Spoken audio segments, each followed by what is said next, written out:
In my last program, I mentioned the fact that I was in the process of flying to Malaysia, where I would be meeting, amongst other things, my friend and colleague Alex Christoforou, and I am now indeed in Malaysia, and I have had a first meeting with my friend and colleague Alex Christoforou, and a very wonderful and excellent meeting it was.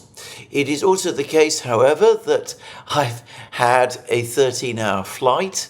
I am rather tired, to say it straightforwardly, and well, it's the time of day when I feel that making a video, at least a video of the kind that I usually make, 90 minutes and all that's perhaps a bit beyond my abilities at this time. So I have made a decision that rather than stop making a video entirely, I will make a video today, but that it will be a relatively short one.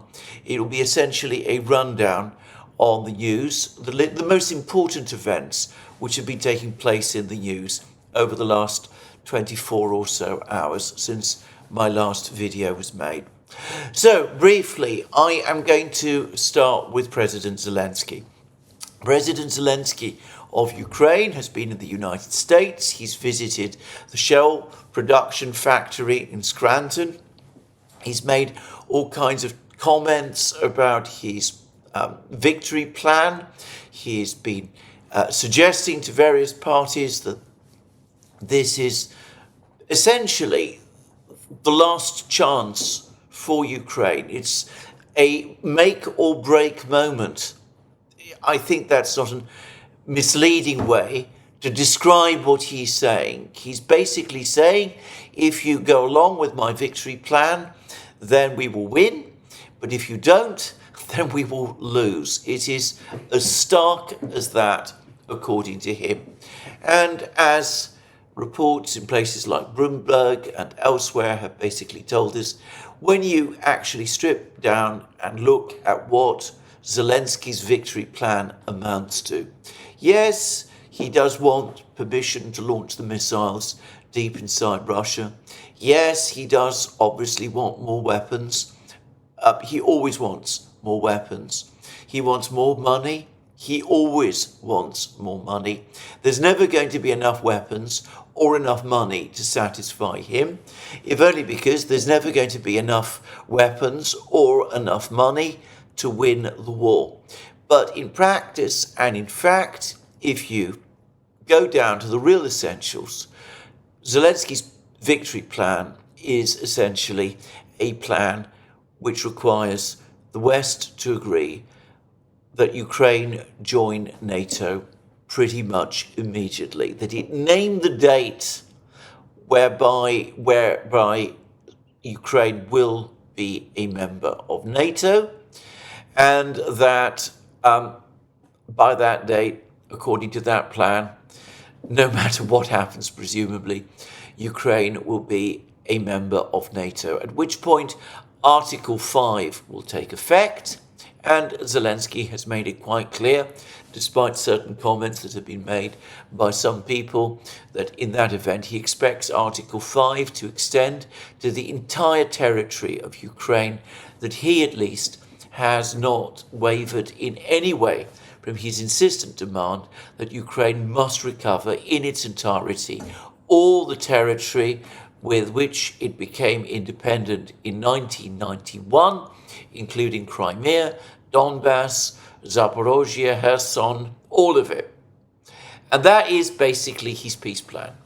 Now, the Financial Times has written a piece, a very interesting article, in which they say that this victory plan isn't really so much a victory plan, because nobody in the West really believes that he can deliver victory, which is an interesting admission, but rather more an attempt by Zelensky to smoke out his Western allies, to force them into reaffirming their absolute, unequivocal, total commitment of support for Ukraine and ultimately for him personally. And that it's really, in other words, more about ensuring that Ukraine's allies remain on side with Ukraine, but of course also, and most specifically, on side with Zelensky himself. And it's more about that than it is, in fact, about achieving victory. I'm going to put it rather more harshly. I think this victory plan is a Zelensky survival plan, in the sense that Zelensky, however disconnected from reality he sometimes appears to be, nonetheless does have an understanding that on the battlefields the war is being lost. He's presumably getting reports from Syrskyi and the other Ukrainian commanders every day, and of course they might want to put a positive spin on what's going on in the war on any particular day.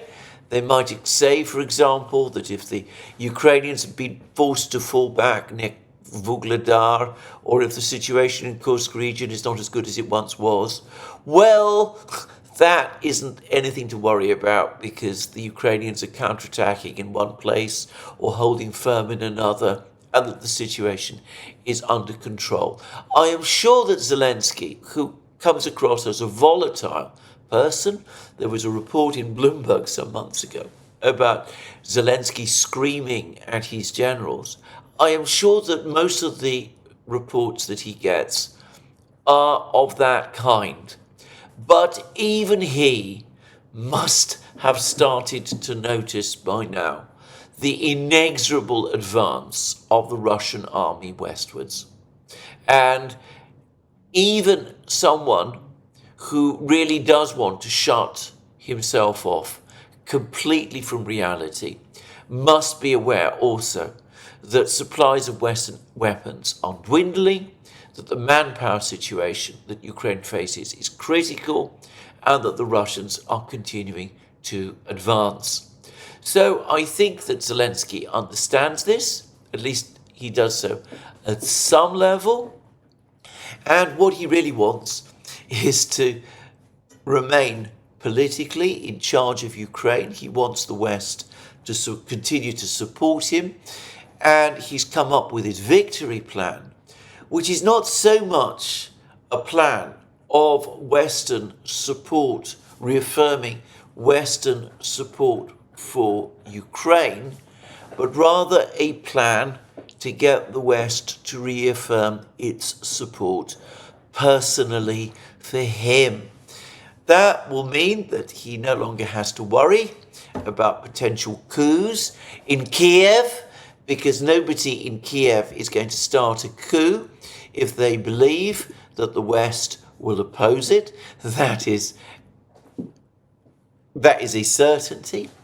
And it also means that Zelensky, assuming, of course, that he can face the possibility, will know that if things do finally reach that end point, when the Russian army is about to storm Kiev, well, the West will still see him as their ally, as the president of Ukraine, the Ukraine that they still recognize, and that means that he will have an effective escape route to the West, and he might even be able to call on the West to support him as he escapes to the West. So I have come to the view that this is what this victory plan is really all about. It's not so much about Ukraine, it's not about the war, it is about the future of Vladimir Zelensky and of the various people, Yermak, Podolyak, all those who depend for their political existence on him. Now, I have to also say, and briefly, that I think that what Zelensky is in danger of doing is creating a situation where the various Western leaders and a lot of Ukrainian leaders, and of course a lot of Ukrainian soldiers and military people, They start comparing notes with each other. They start saying to each other that Zelensky is impossible, that he's completely unreasonable, that he won't listen to advice on how the war is going to be conducted, that he comes up with these unrealistic and far-fetched and bizarre plans, both in the diplomatic field and in the military one, in which the victory plan is only the latest, and that ultimately he's not just a chancer, but someone who maneuvers and manipulates those people who are supposed to be his friends and allies. And when that kind of sentiment starts to appear and spread and harden, well, it may come about that all of these various people, the Americans, the Europeans, the Ukrainian military, the nationalists, all of them, they end up agreeing about just one thing, which is that Zelensky, in fact, has to go. That this man has become impossible. He is impossible because, as some European leaders fear, he is not willing to negotiate with the Russians. He is impossible, as some Americans fear, because he's not capable of agreeing a ceasefire with the Russians. He is impossible, as the nationalists have come to fear, because he seems to be maneuvering steadily towards some kind of capitulation or disaster, and his leadership is calling Ukraine, putting Ukraine in question.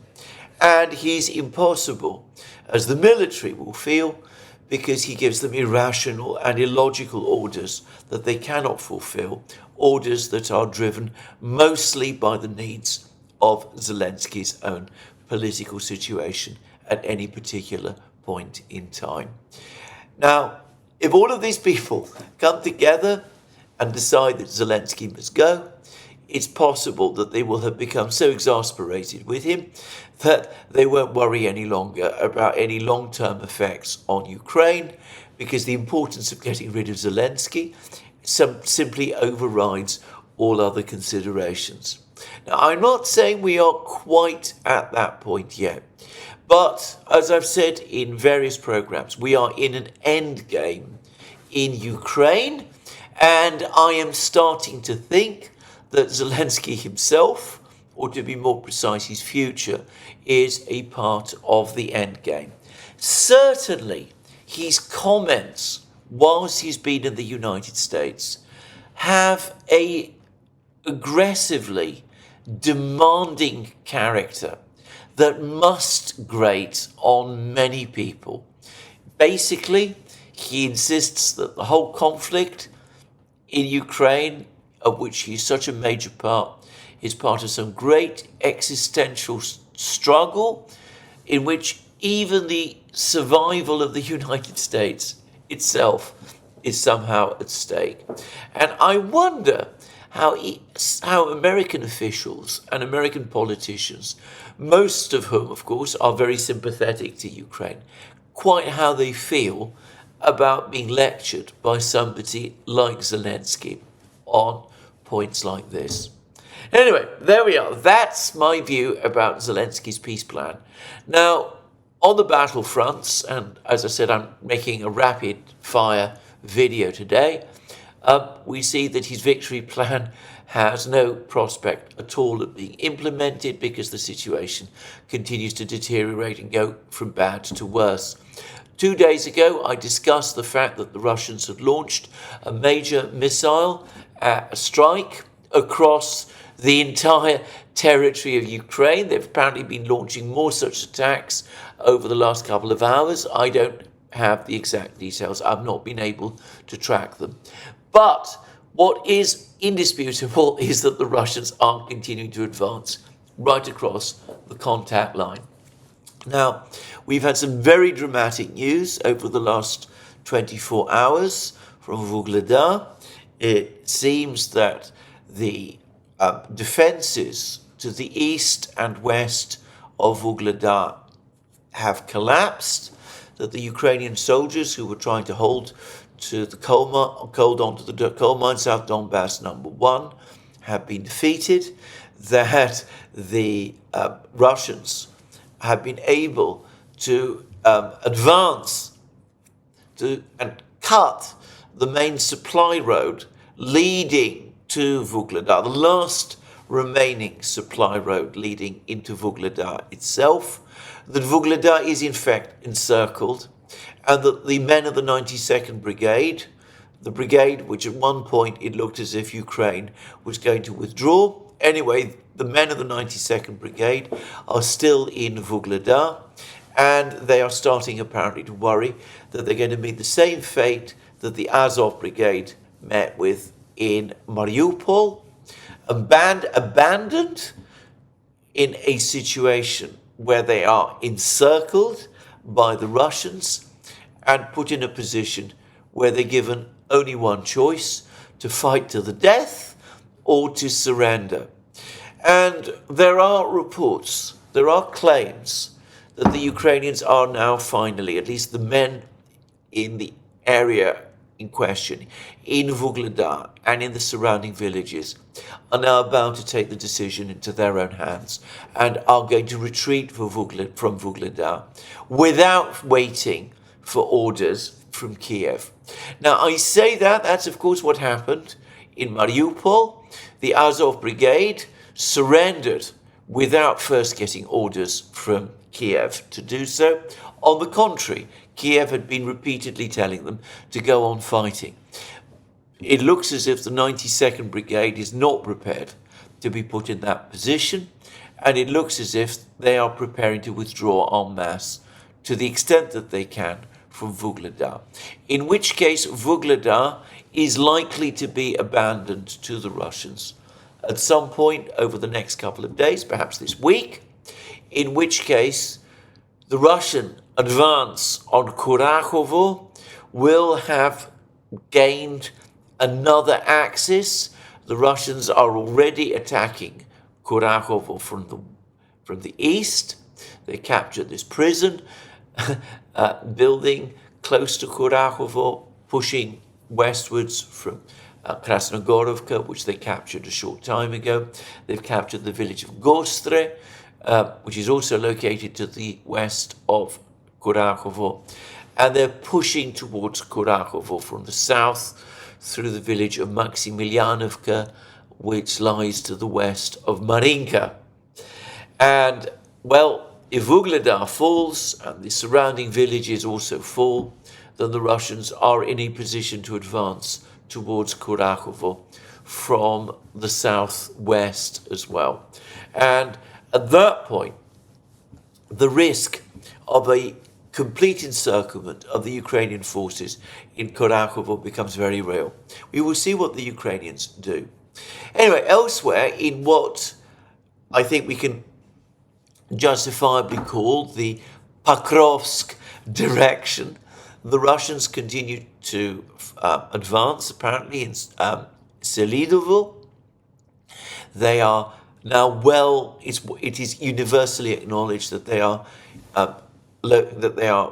within the town, in fact, that they control large stretches of the eastern part of this town, and that they're advancing and that they control significant stretches of the smaller town of Girnik, which is located to the south. And it looks as if they're busy capturing all the coal mines and slag heaps in the area south of Selidovo, which supposedly gives them a good positions to bear down and launch attacks against Selidovo. And all of that strongly suggests that Selidovo itself, that the position of the Ukrainians there is becoming untenable.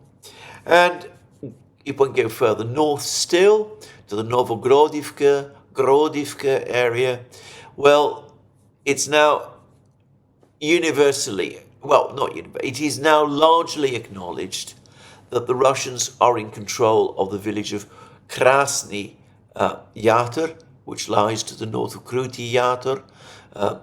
This is a village to the north of Novogrodivka. My own view is that the Russians have been in control of this village for some time, actually, but now it looks as if it's becoming more widely acknowledged. And anyway, the point is that the Russians are gradually preparing for the full offensive against Pokrovsk. And to repeat again, I believe that will come at some point within the next few weeks. And when it comes, I think we will see a much more rapid collapse in Pokrovsk than many people expect. Now, there's been less news from Chasiv Yar and from Toretsk and those sort of places. There's been a lot of news from the area of the Oskol and Zherebets rivers. The Russians have been making very significant advances in both places. They're now well established on the west bank of the Zherebets river. And I think that the military summary channel has made a valid point, actually, that if we're talking about the fighting in Siversk and the fighting in the area to the west, to the east rather, of the Zherebets river, in places like Makeyevka, Nevsky, which the Russians have just captured, Terny, which they will probably capture fairly soon. All of these battles are interconnected with each other. The fighting in Siversk is interconnected with this fighting on the Zherebets river, and ultimately, the proximate objective of the Russians in this area is the town of Liman, which is located on the west bank of the Zherebets river, but the ultimate objective is Slavyansk itself. In fact, the military summary channel says, and I agree with them, that it's starting to look like the time has come to talk about the fighting in Chasiv Yar, in Siversk, and on the Zherebets river as part of the Slavyansk direction. That it is all focused ultimately on the capture of Slavyansk, just as other aspects of the fighting in Chasiv Yar and the fighting in Toretsk is ultimately about Kramatorsk, the other town which represents the southern spur of the Slavyansk-Kramatorsk conurbation, the large major area, urban area in Donbass, still under Ukrainian control. And I think that this is absolutely correct. And as I said, there have been significant advances by the Russians in both places. And the key thing is that the Ukrainians don't seem to have any ability to stop them or slow them down. And, well, it seems it's the same story in Kursk region. And I discussed in my previous program, I think, that the Russians now do seem to be on the brink of capturing the area of the high-rise buildings in Volchansk, in which case it's the same, it's true, in the Kharkiv direction as well. So, we can understand why Zelensky is worried about his future, because the future of the country that he leads is bleak, and he's probably got good reason to fear that before it goes down, if events continue to follow their existing course, he will go down first, and this is why he's coming up with victory plans, not in order to turn round and tell his people, well, it was all for nothing, the West betrayed us, we must surrender to the Russians. Politically, he will never do that. He cannot do that. Rather, it is intended to get a further Western commitment to him personally so that he can survive politically, whatever the outcome of the war. Forming, presumably, a government in exile in London or New York or Paris or Brussels, who knows where. But that seems to me to be the ultimate plan. Anyway, there we are. That's where we are in the situation in Ukraine. Now, the other war that's taking place, which is the war in Lebanon, is getting more violent. I think the first thing to acknowledge is that Israel, over the last 2 weeks has dealt Hezbollah some hard blows. Firstly, there was the pager attack, which I discussed recently in a video that I made. Secondly, there was this attack on the leaders, on the military commander of what I referred to yesterday as a Hezbollah Special Forces unit. And the Israelis claim that not only the commander himself was killed, but the entire headquarters group of this unit were killed in that strike as well.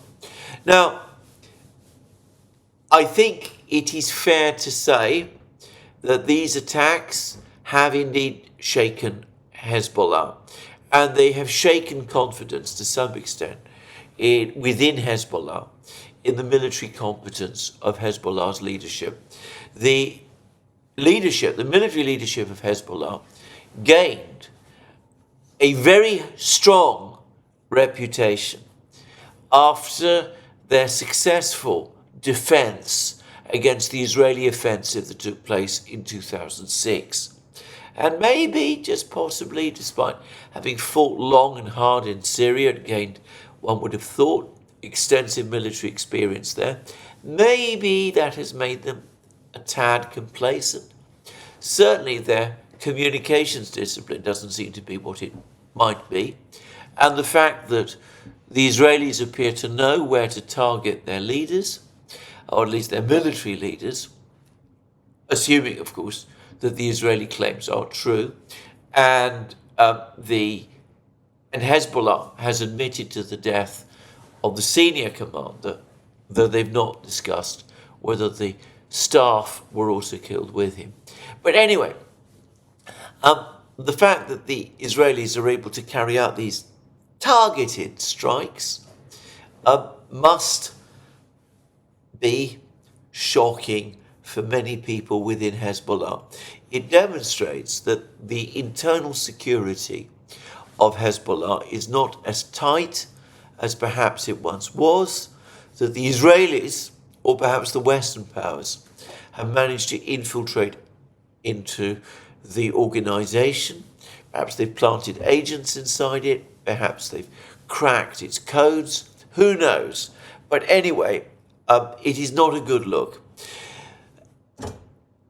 What is important to say, though, is I am not sure, ultimately, how significant all of this is in military terms. Yes, of course, Hezbollah has suffered a shock. Yes, things have not been handled well by its military leaders. Does that mean, however, that Hezbollah is a paper tiger, as many people have started to say? I have to say, I think that the jury is well out on this one.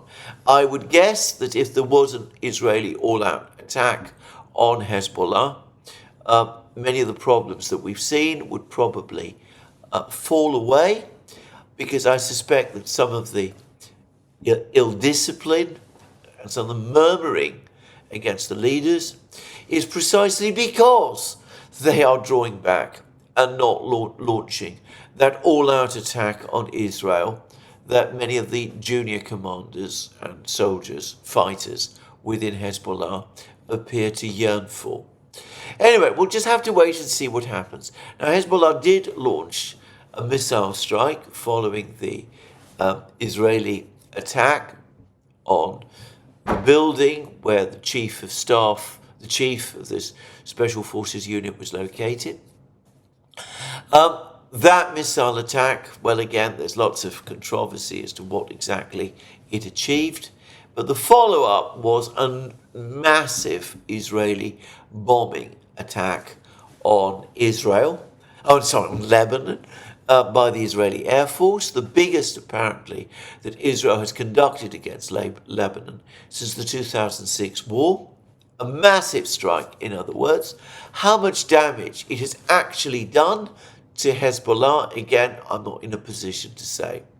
What I will say is this. Apparently, well, I think that all of these moves are consistent with the point I have been making for some time, that there is a faction ascendant in Israel at the moment which wants war, and preferably war against Iran, and sees a possible war involving Hezbollah as a route to that war against Iran. And that's one of the major reasons why we're seeing all of this fighting and killing going on in Lebanon and in other places.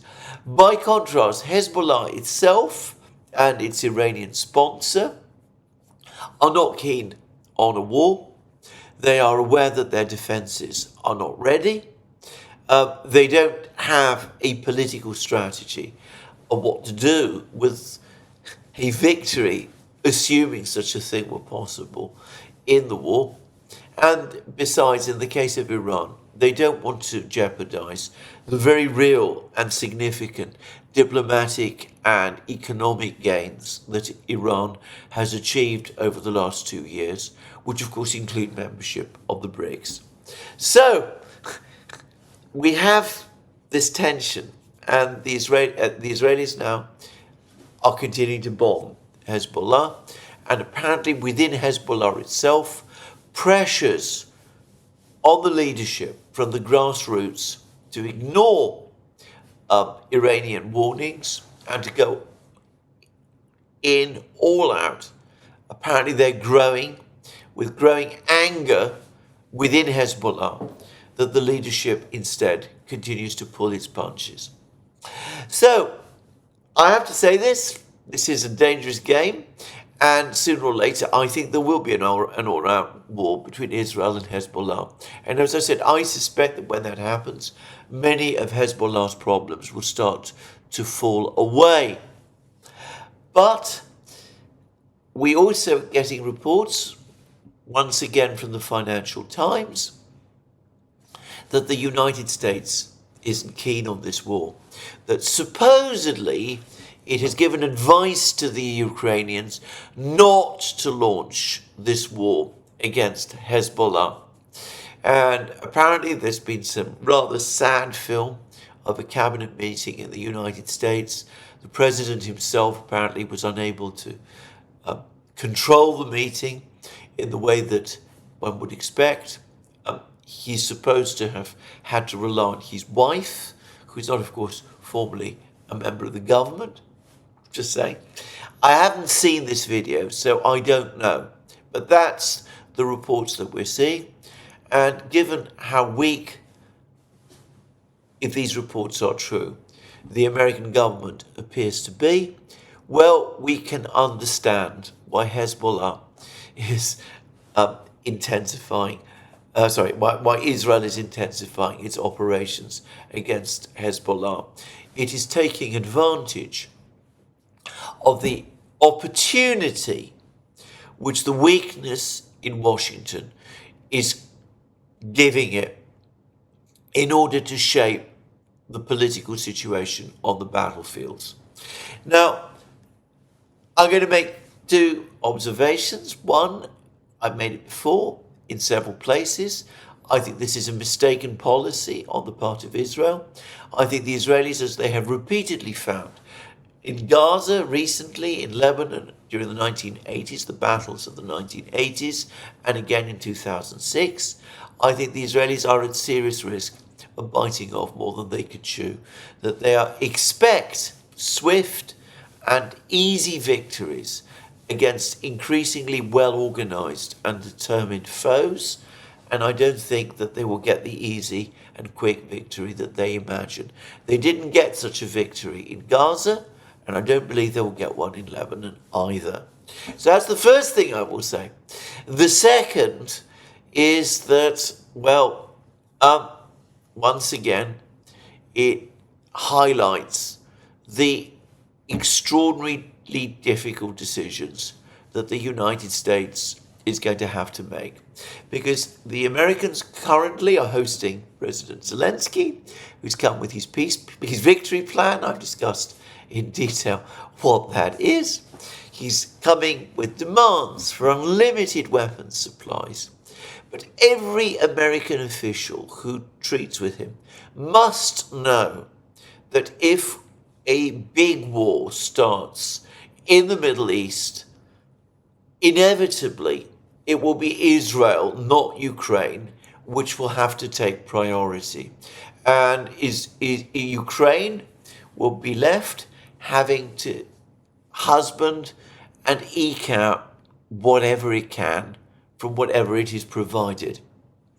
So these two conflicts, the one in the Middle East and the one in Ukraine, have an ability to influence each other, which should not be underestimated.